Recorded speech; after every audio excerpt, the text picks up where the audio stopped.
And let ij, which is the coverage parameter. So we call this 1 if I is within the coverage of j and 0 otherwise.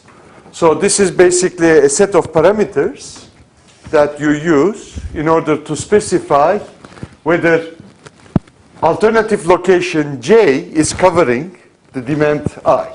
Now, what is the measure of coverage? Measure of coverage in this problem is, I think, 200 miles, which means that they are sort of trying to make sure that when a demand comes from a certain demand point, then the alternative site j will be able to respond in a given day. So they assume that if you can respond in 1 day, then the customer will be fully satisfied. So this is basically a parameter that you are going to generate with the data that you have. Now, then the standard coverage problem is the minimization from of ij, overall ij's, hi times qij times vij.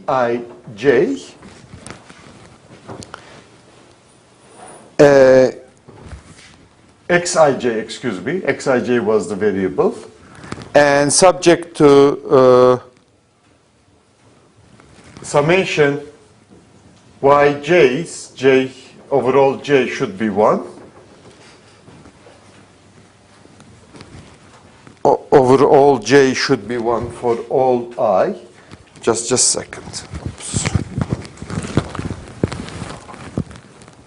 Okay, we have yij's and xj, so this is going to be yij. Okay, yeah. So basically we have hi times qij yij. Yij is the same decision variable where if j serves I, it's going to take a value of 1, otherwise 0.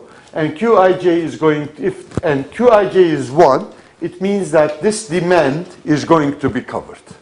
So we are trying to maximize, or excuse me, we are trying. Oh, it is not covered. This is not covered. Is not within. Okay, thank you. Okay. So qij is 1 if it is not covered, 0 otherwise, which means that you are trying to minimize the uncovered part. Okay, so we have yij there, and then summation xj over all j. Well, we have should be equal to n, which means that I am going to open only n DCs. So I'm restricting that number. And then we're going to have yij less than or equal to xj. This is going to be for all ij. And then I have the binary constraints. So this is the coverage problem. You minimize the uncovered region. Now, of course, what's the meaning of not covering? Means that you're going to give a service which is not going to be as good as the others. So there is a cost associated with that. You can either measure that cost, or you can write this in this fashion. Okay. Any problems with this coverage problem? Yes. The point QIJ is 1 if I am not getting the coverage of J. Yes. Which means, yeah. Reflect the coverage into the model. Yij. You see, Yij is going to take a value of 1 if in the final decision set, I is served by j. Okay? And I can be served by j, but qij might be equal to 1. If qij is 0, it means that we have done a good job. We have selected with respect to I, we have selected a j location which is covering the demand in I. But it might be the case that as we are restricting the number of DCs, there will be some outliers, there will be some demand points which is not going to be covered by any one of the DCs. But still, we have to assign a DC to that specific demand point. Is the coverage something like time or distance? Okay, coverage in this case is distance. So basically what the coverage is doing is as follows. Maybe I should do this. Let's say that this is one DC location and this is another DC location. Now, given a certain DC J, I am plotting all the demand points, not only the ones that are around it, but all of them. And I'm taking a radius of 200 miles. Okay? And the radius of 200 miles is something like this. Well, you can do it in a better way, of course, by using the roads and so on and so forth. So you see that here, these two are covered, and maybe this one is also covered, but the rest is not covered. So the Qij value is a parameter. So Qij is going to take 1 for all those x's which are outside the specific circle. And it is going to take a value of 0 for these 3 demand points. So I am generating this Qij matrix once I know the candidate locations and my coverage measure, which is 200 miles in this problem. So in this problem, Qij is a parameter. It is a parameter, of course. It's not a decision variable. But You know, doesn't matter. You use all the demand points and you compare it with J. In other words, when you are generating Qij, you have i's, all the demand points, and you have a certain J. So you use this Qij for all of them. It's not only in the ones that are in the vicinity of that. Okay, let me rewrite this. Okay, I think this one is the next one. Okay, let me reiterate this.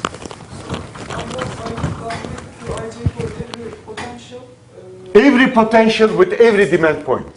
For all I and j, you are doing this. Okay, I think it's clear now. So what you are doing is you are creating a matrix where if you are only allowed to open, let's say, one DC, you know the ones that are covered and not covered. If you are going to open all of them, you might still have certain demand points that are not covered.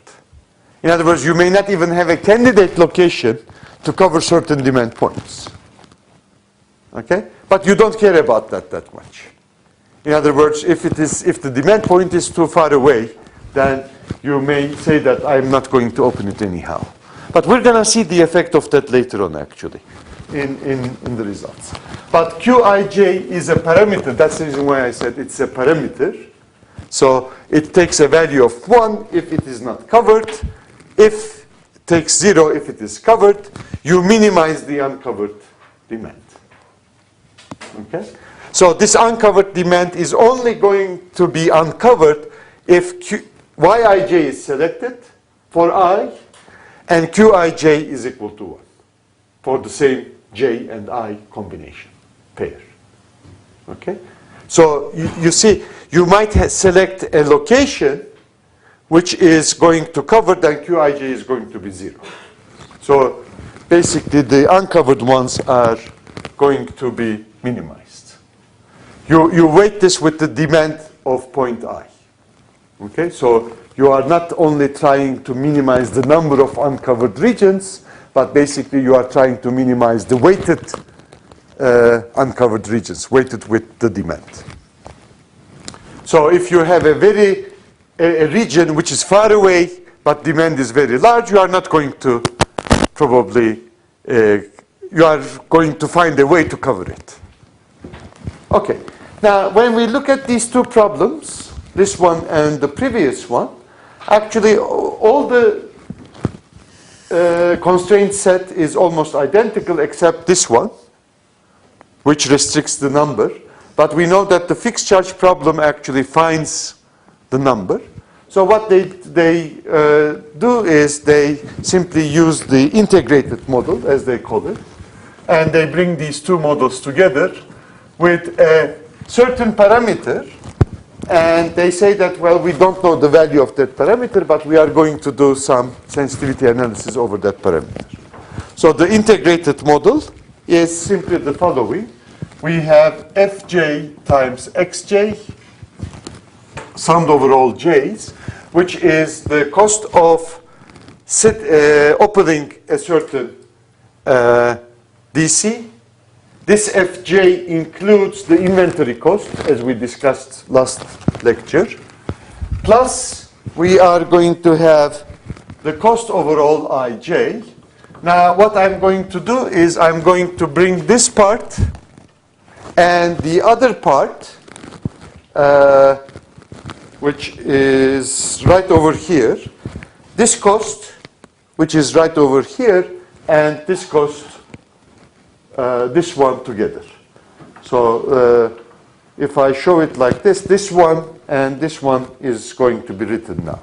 But what I have to do is I have to give some kind of a cost meaning to the uncovered demand.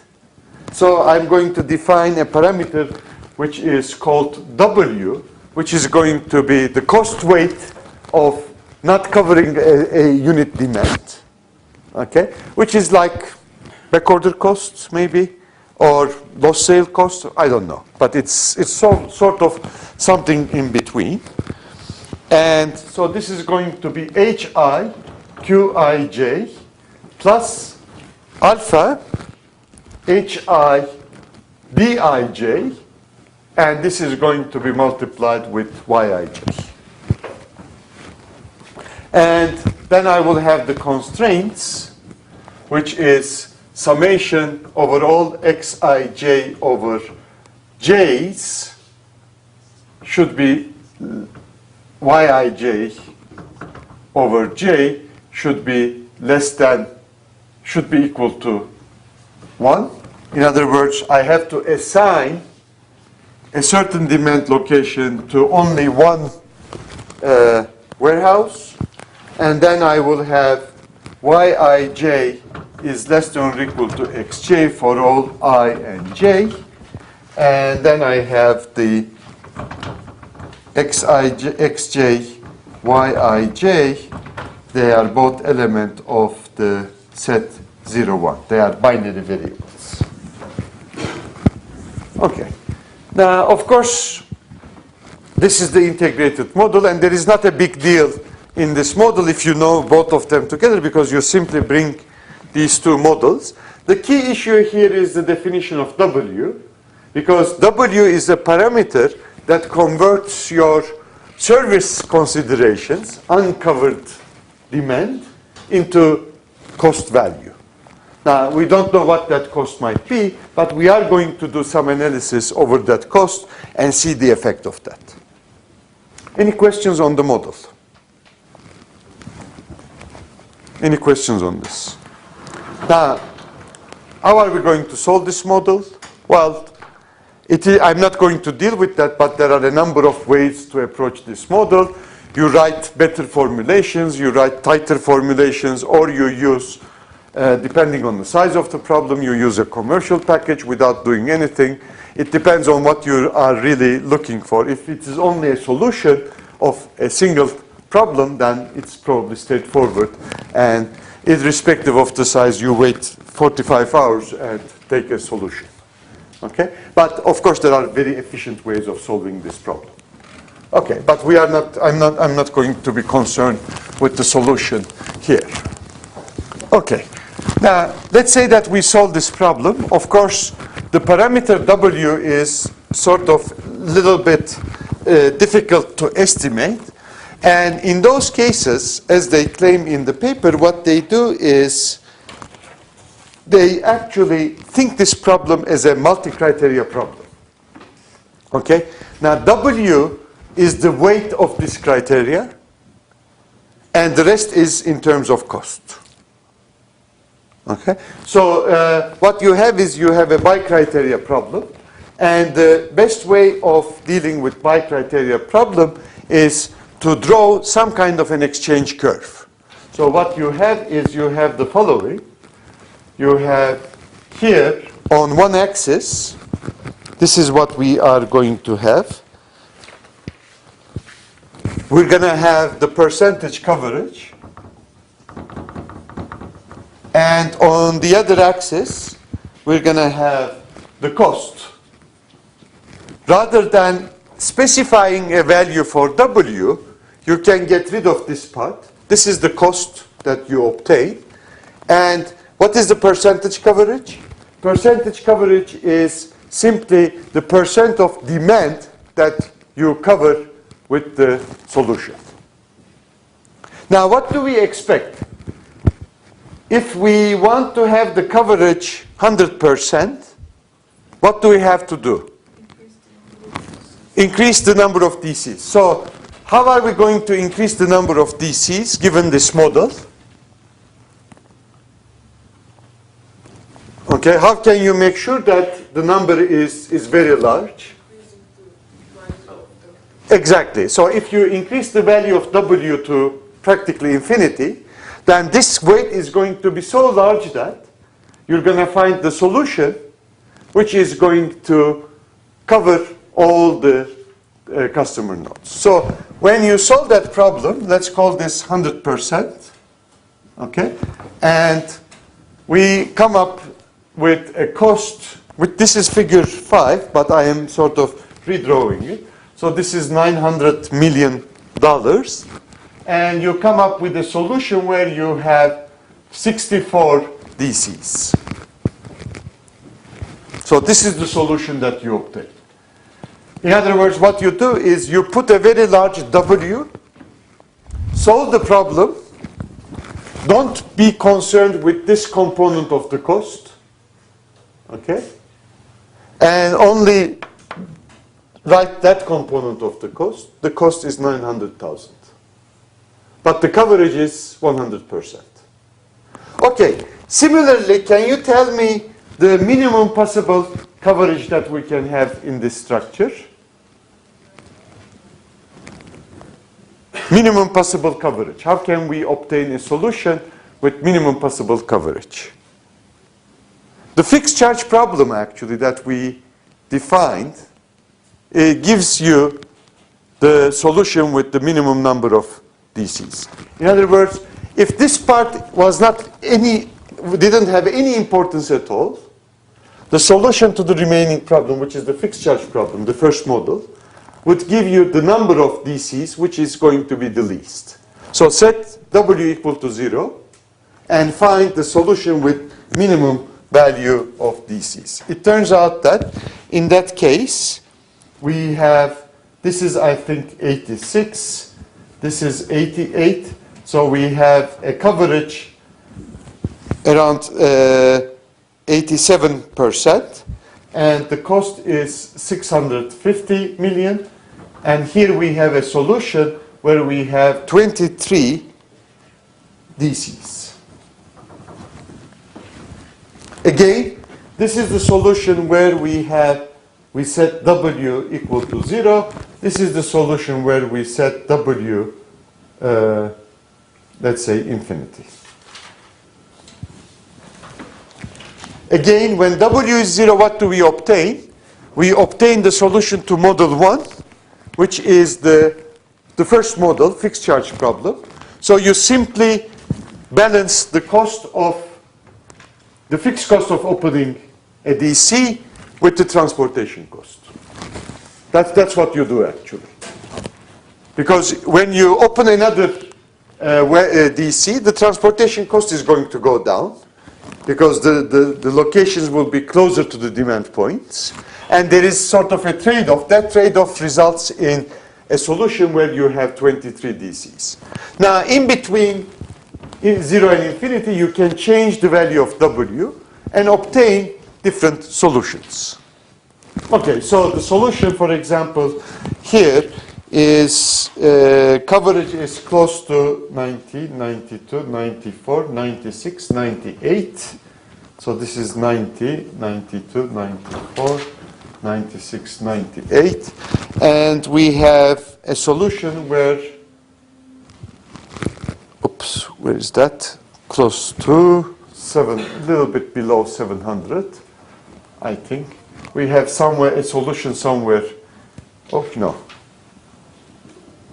A solution somewhere here with 29 DCs. And then, of course, this is going to increase like this.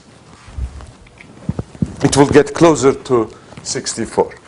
It turns out that, well, I don't know how one can make a decision, but if you study multi-criteria decision making, and there are different ways of persuading a decision maker to make a decision using this information.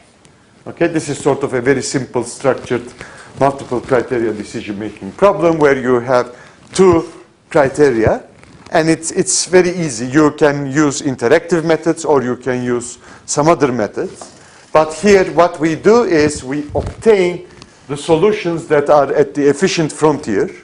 Okay, this is the jargon which is used in multi-criteria decision making. Efficient frontier. So any solution that you select here is going to be a reasonable solution. And it will reflect the trade-off that you have for service versus cost. Okay?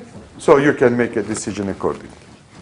So this is actually the first paper. Any questions on this? Yes? Here we consider that Yij, sum of Yij's is equal to 1. So for every demand point I, we satisfy the demand. So how can the coverage be not 100%?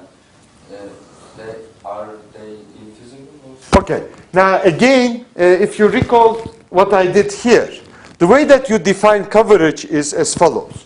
You define a certain J, and there are demand points around that J. Well, and there are demand points.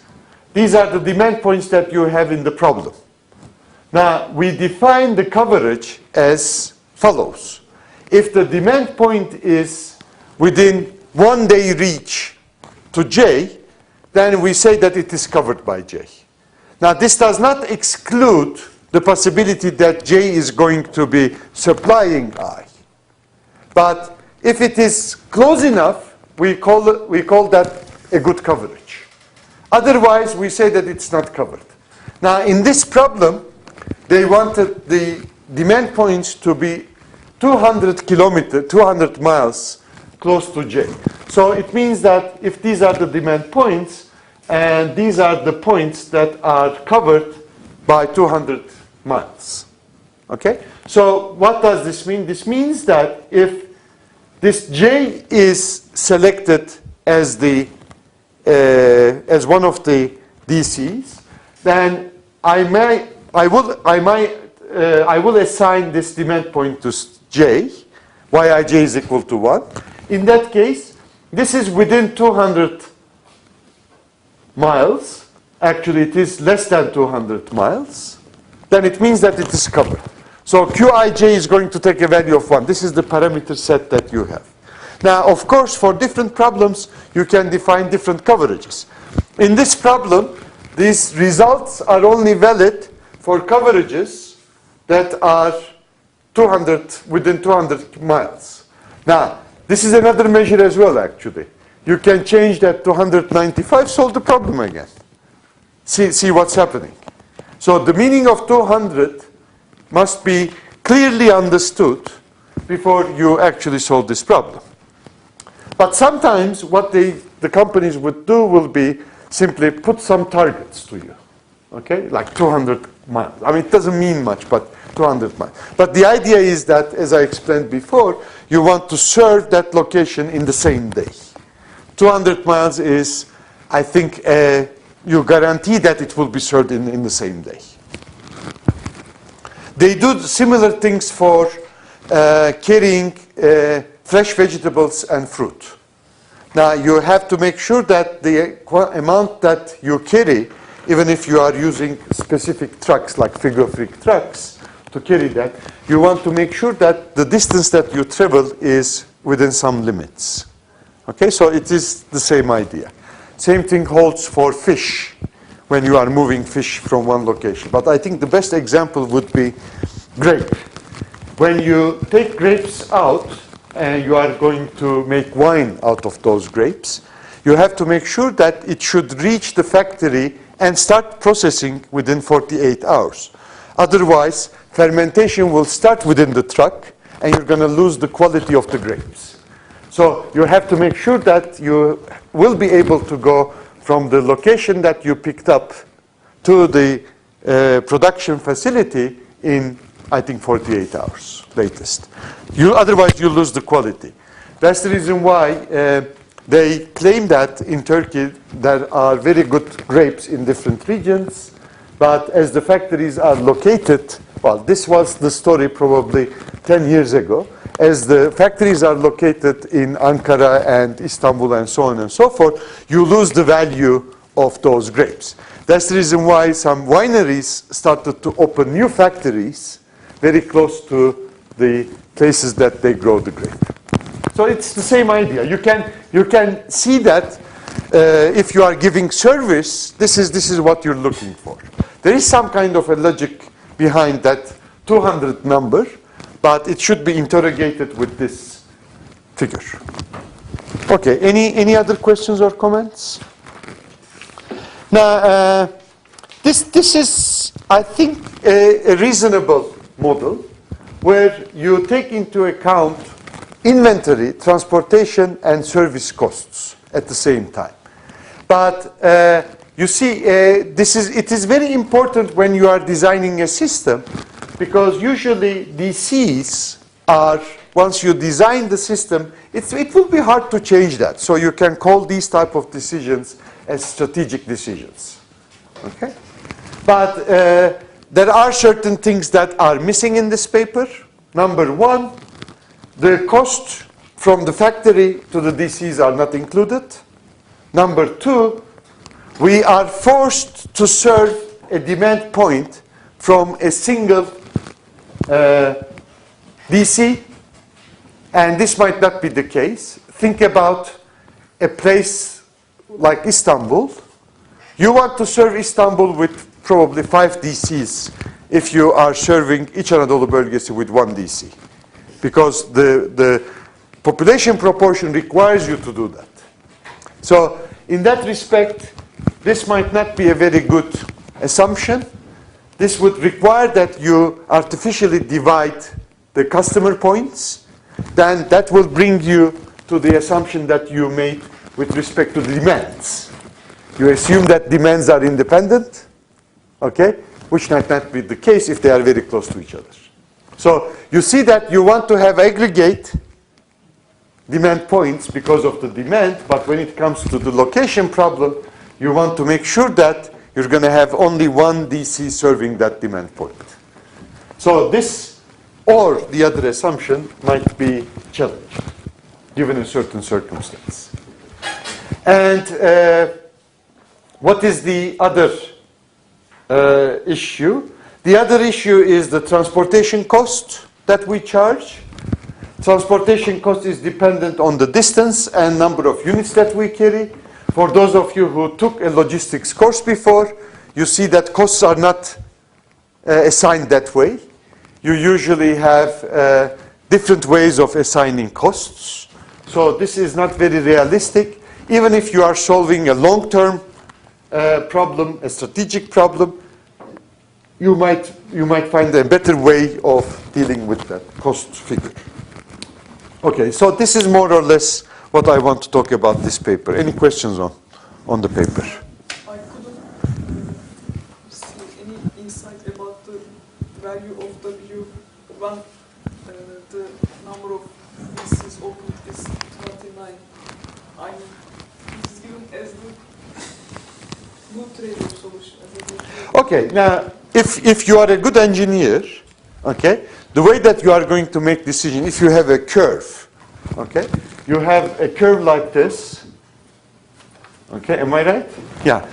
A good decision point would be to find out the point where the slope, okay, starts to increase in an increasing way.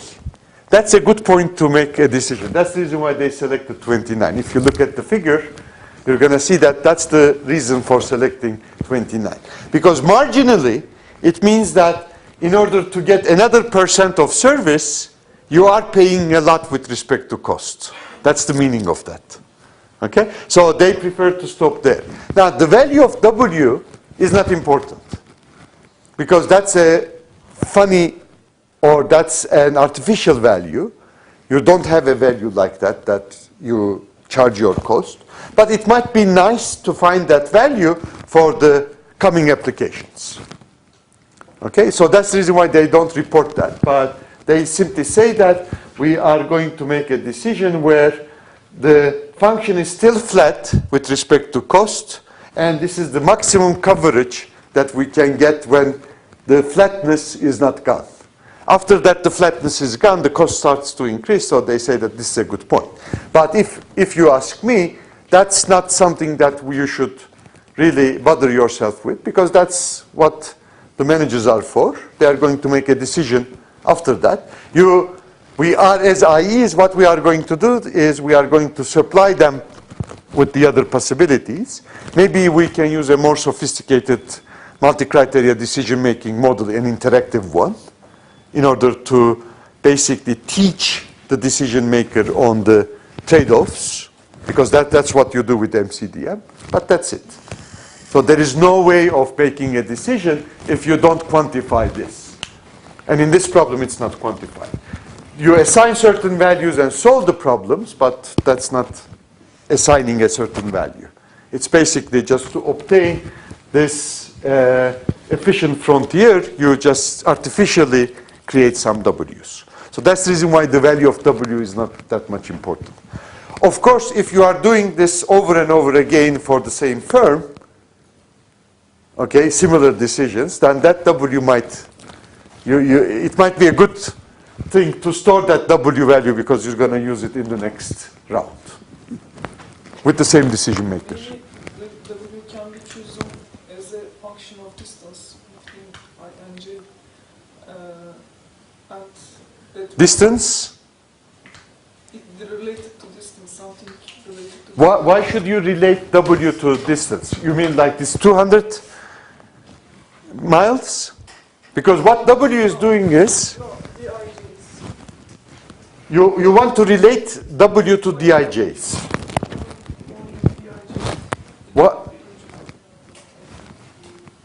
So, I mean, why did you think it that way? Because the role of W is simply W is taking the demand which is not covered according to this measure. So it means that the distance is more than this specific quantity after the assignment. That's the meaning of that. You do the assignment, you optimize this problem, you do the assignment. So W is going to be the weight that you give to this portion of the objective function. So it is going to be the cost per unit demand which is not covered. This is actually the meaning of W. So why should it be related to the distance? I can see that W is going to be different when you change this coverage criteria. But it's not going to be related to DIJ. In this case, W is constant for each demand point. Yeah. And for each distance served to that demand point. Yes. But relating it to the demand points and DC served to that demand point might be logical. I think that it might be logical. Okay, so you are saying that W might have a subscript ij. Yeah. So you are going to have a different cost for different demand points which are served by different warehouses, DCs. Well, might be, of course, depending. If we're talking about different markets, in other words, if the markets that you sell, you charge different amounts of money. Okay, you are right. You should have it different because then the worth of the demand that you lose in one location is not identical to the worth of demand that you lose in the other location. Okay? But in this case, we are not given anything like that. You see, we take the average cost of an automobile as, or price of automobile as 15,000, which means that you're selling everything everywhere. So there is no reason for W to be different with respect to I and J's. You see, when you have multi-criteria problem, it's always a difficulty for us to understand because we are used to the notion of optimization. We want to get one point as the optimal solution and be satisfied with that. But it turns out that in practice, when you cannot quantify, you are satisfied with obtaining the efficient frontier and then leave it to somebody else to make the decision. Okay, who is responsible from running the system? The CEO is going to make the decision because he or she is charging the company millions of dollars for this type of decisions. Okay? And the benefits is going to be another return to him or her. And this is one of the struggles that we have in these days. So they are actually going to make this decision, and they interactively are going to make this decision, and they might change it with time, of course. Okay? Okay. Now, the next problem that we are going to see is a similar application. By chance, it is again from an automotive sector. It is done for GM, that's for sure. The first one, I'm not sure. And the problem is a little bit different than the one that we have here, because it takes more things into account. Certain missing issues that I mentioned at the end is covered in this paper, although there are certain things which are missing here as well. And so let us see some about this paper as well. Okay, so this paper is by Eski Gün et al. 2005. The interesting part of this problem is that the actual problem size that they solve is with 2.5 million binary variables. So they solve huge problems. So when you have 2.5 million binary variables, we're talking about a serious sized problem. So I think what they have done in that respect is remarkable in terms of solving this problem. And but we have to understand how they were able to obtain this number of variables in a location problem. They call it network design problem, but it's basically what they are selling is they are selecting locations. Okay. Now, the structure of the system is as follows. It's again an auto distribution system design. So they call it system design for the distribution system. What they have is they have various plants. So this is, let's say, plant 1, and here you have plant I. And then what they will do is, from each of these plants, they are going to carry the automobiles to the so-called VDCs. And the term VDC is basically, I think, a vehicle distribution center. So they have distribution centers, and they, I think, call it vehicle distribution center because they also have distribution centers that they distribute parts. Okay, so they want to differentiate vehicle distribution centers from distribution centers for parts. So what they do is they do the following. They use rail to feed different VDCs. Actually, the way that they use rail is very logical.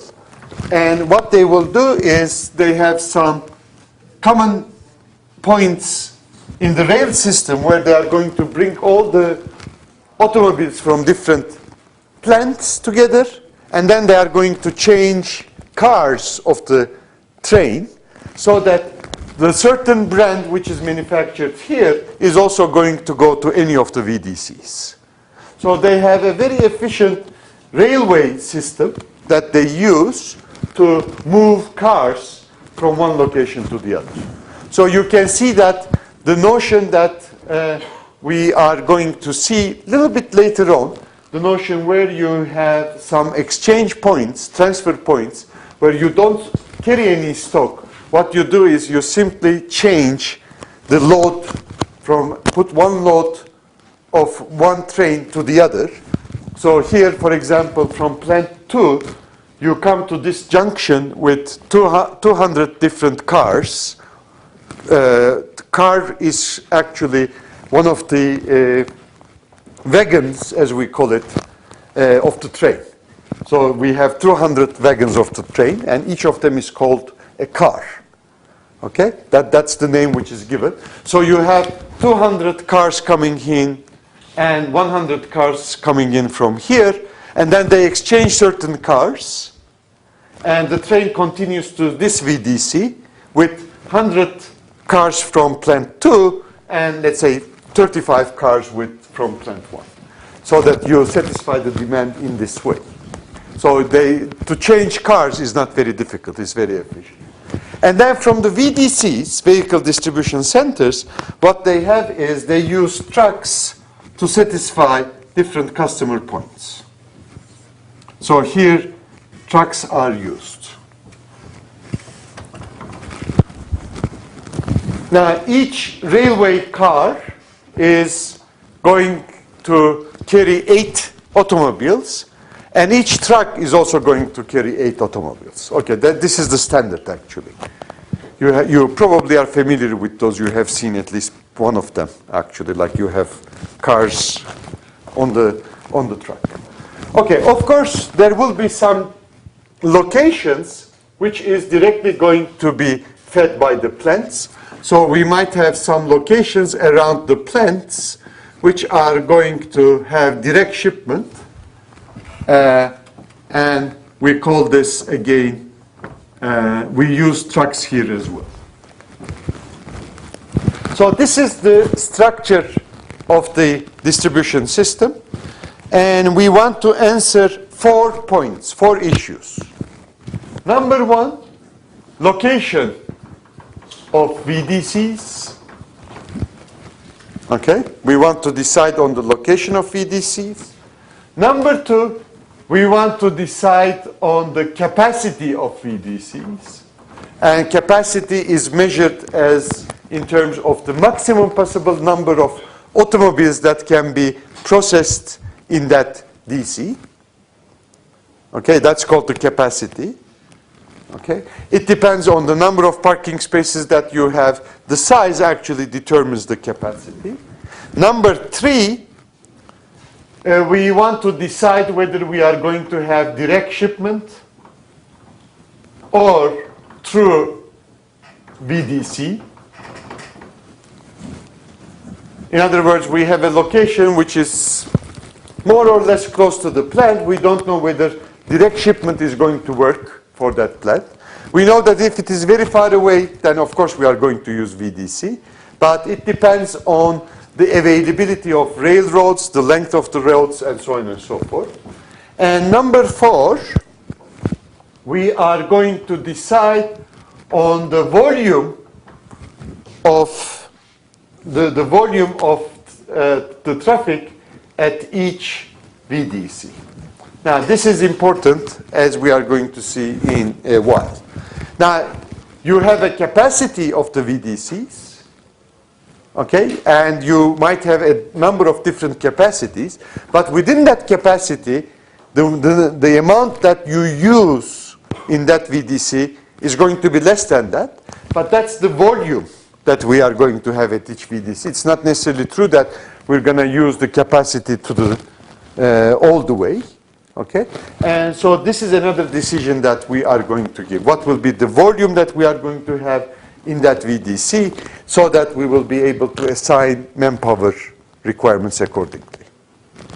Okay, so this is actually the issues that are going to be considered here. You see that it is a little bit more sophisticated than the previous one, but depending on the way that we are going to deal with the costs, I'm not sure whether it will be the case or not. Okay. Any questions on the problem statement? Okay, now let me introduce the one of the genuine issues in the paper first, and then we will continue with the paper on Thursday. Now, what are the costs that are included? Costs included. Okay, we're going to have a fixed cost of location. And it turns out that the fixed cost of location is not a function of the capacity that is selected. Okay? Because I think fixed cost is usually dominated by the operation costs. The land cost is sort of very reasonable because these are usually located outside the cities. So the land cost is not that much important. The operating costs are important, and the capacity is, this is sort of what is described in the text, and I'm not very sure whether this is a good assumption or not, but this is the assumption that they make. The fixed cost is constant, irrespective of the capacity. Now, then they have the transportation costs. Of course, this time they are going to have all transportation costs included. So we have all the costs from plant all the way to the customers. We are going to have a cost associated with that. So, for example, if we use this route, the cost, for example, to this customer zone is going to consist of the rail cost up to the VDC, and from VDC to customer zone K, we're going to have an additional truck cost. Rail cost plus truck cost. So we're going to include all of them. Now, the last component of the cost, which is probably the key with respect to supply chains, is the so-called Lichtheim related costs. Now here you see that if you use rail versus trucks, okay, it's obvious that rail is going to be slower. Trucks is going to move faster. Now question here is, how are we going, what is the effect of that on the system? Well, the responsiveness of the system slows down when you use rail. But it is cheaper. Okay? So there is always a trade-off. So lead time, the time that it takes to satisfy the demand, is going to be important in a number of respects when we are considering costs. So what are the lead time costs that we are going to consider, or which are mentioned? Now, the first one is pipeline inventory. Now, usually these systems are such that when you deliver the item to the customer, it becomes customers. So you give your bill at that point in time. So you charge the money at the point where you deliver the item. So the faster you deliver, of course, the faster you are going to charge the money back. So in-transit inventory belongs to the factory. So the faster you give the item, deliver the item, the faster you're going to charge the money. So the time in between is going to be carried as pipeline inventory, in-transit inventory. We talked about this. And as the cost is going to be more if you have more in transit. That's simple. Okay? So this is one important aspect of inventory. Remember, we were talking about this. And this is going to be the difference in lead time. Now, another one is responsiveness to market change, to changes in the market.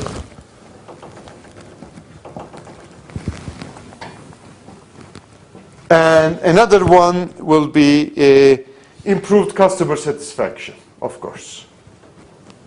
So you claim that there is relation between this lead time and satisfaction. Now, moreover, when they are considering the lead time, they also consider the following fact, which is, I think, a cost or an issue which is brought by the managers of the firm. And that is as follows. Let's say that you are operating a VDC. You are operating a huge VDC. Cars arrive at that VDC, and then you are going to distribute the cars to customer zones. Now, there will be some processing that will take place. The more congested the place is, the more cost that you are going to pay. This is what you expect. But basically, it will be related to the volume. In other words, there will be some delays. And the way that they describe it is very simple. They say that think about automobiles as flows. So you have flows of automobiles coming in to any of the locations, let's say a VDC. So what's happening is that you have this flow coming in, then you have one truck waiting for, let's say, to go to customer zone 1. You have another truck waiting here to go to customer zone K. Now what you are going to do is, as automobiles are flowing into your VDC, you're going to take this one, put it in this truck for customer zone 1, and then you're going to take next one, put it here for customer zone 2. Note that those automobiles are going to be different because they have different brands and so on and so forth. So this truck is going to wait until the truck, it is going to be full. Unless it is full, you're not going to send it. So if the volume that comes to the VDC is small, then you wait more. If the volume is very high, on the other hand, okay, then you wait less. Because you know that the automobile that you are asking for is going to come in a minute. So what they do is they model this as a certain delay in the VDC in a certain way, and then they include that in the lead time, and we are going to see that on Thursday. Okay, so this is sort of an interesting way of looking at the problem, and we're going to talk about that. Any questions? Okay, I'll see you on Thursday. Thank you.